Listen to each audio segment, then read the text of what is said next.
Meron. Yung ano yan, yung sa kanila. Hindi kayo gumagana.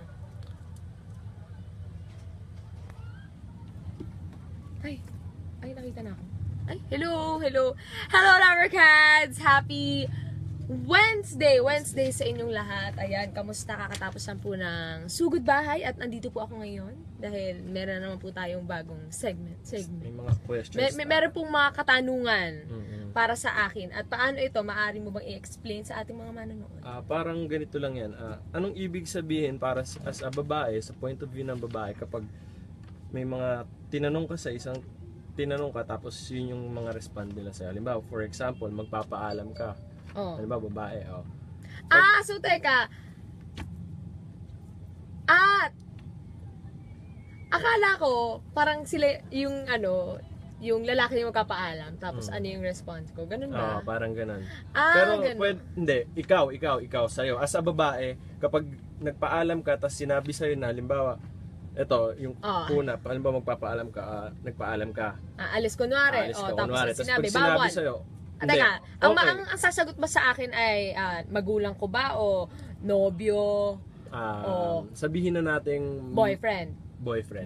Sige, sabihin natin love interest ang aking pagpapaalaman. Okay. Nagpaalam ka, tapos sasabihin sa'yo, okay lang, sige, have fun. Mga ganon. Okay, Anong sige. dating sa'yo nun? So yun na ba yun? Yun na yun.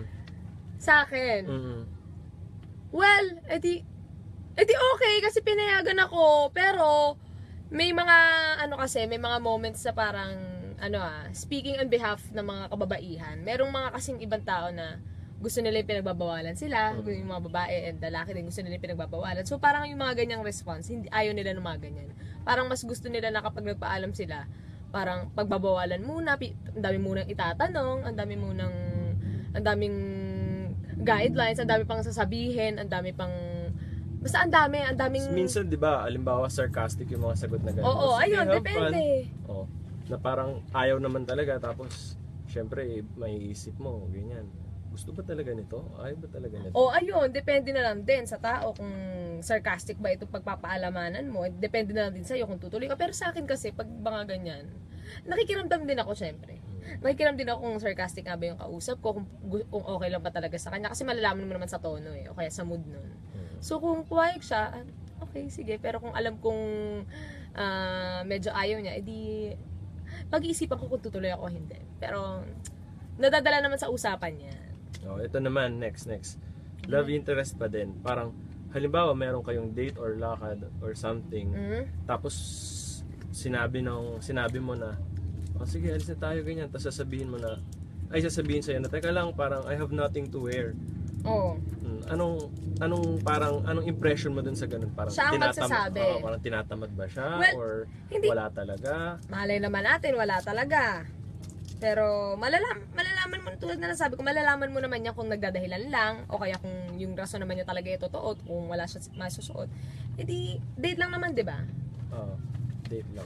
Date lang naman. Kung date lang naman, Diyos ko, importante naman magkasama kayo, di ba? Bakit? Ano ba? I-delete mo? I-delete mo ba yung suot niya? Paano kung ikaw, sinabi mo yun sa kanya, anong sa tingin mo magiging reaction niya as bilang lalaki, maartehan muna. Ang arte naman nito, ganyan. Isusuot lang. Ang gusto ko makasama ka, tapos ang pitag, ganon. 2 oras na naghahanap, wala pa rin Oo, ganon kasi talagang ganon talaga yung mga ibang babae. Talagang struggle nila in their everyday lives ang paghahanap ng isusuot, lalo na pag syempre, importanteng araw, tulad nga rin mga date, ganyan. Gusto nila pinaghahandaan, ayaw nila lang putso-putso lang. Depende pa rin sa babae, pero importante naman, nagkakasama kayo, you spend time together, yun naman importante. Kahit magsuot ka ng plastic o kaya ng garbage bag, ayan, okay lang yan. Kaya sa ako, basta importante magkasama kayo, yun yan, tandaan nyo. Ganun, ito. Ito medyo mabigat to. Kasi madami makaka-relate dito. Halimbawa, may nakita kang kausap siya na iba.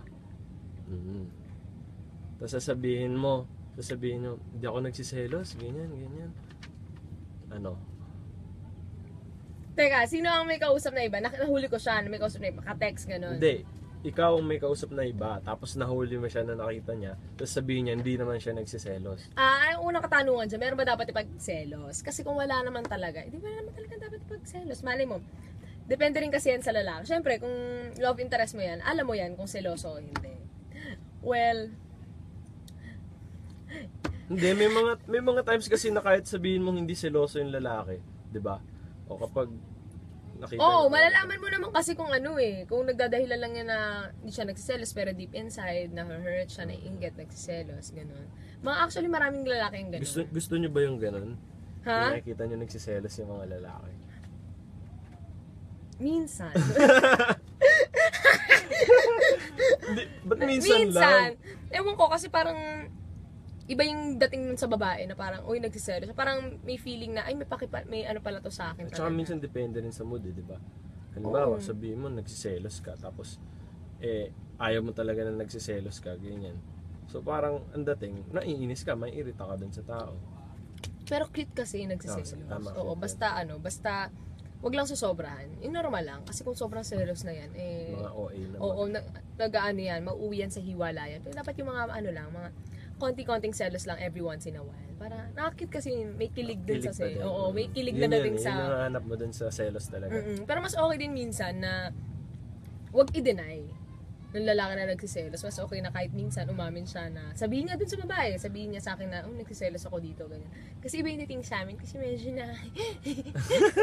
medyo nakakahilig kasi yun Tapos parang sa moment na yun, pag umamin, alam mo yun, yung babae parang sige, hindi ko nakakausapin to, hindi ko nagaganunin. Ganyan. May dating yun sa babae na parang ililimit na rin niya yung sarili niya sa interaction dun sa lalaking pinagsiselos. Paano kapag palagi nang nagsiselos? Oh. Ay, naku, baka mama, may problema na yung lalaki. Naku, baka mama, psychopath pala yung jowa mo kung lagi nagselos. Ako lahat na lang, miski yung tatay mo, pinagselosan, yung kapitbahay nyo, pinagselosan, pinagbilang mo ng yelo, pinagselosan, lahat na lang pinagselosan, miski yung babae mong kaibigan, pinagselosan, ano to?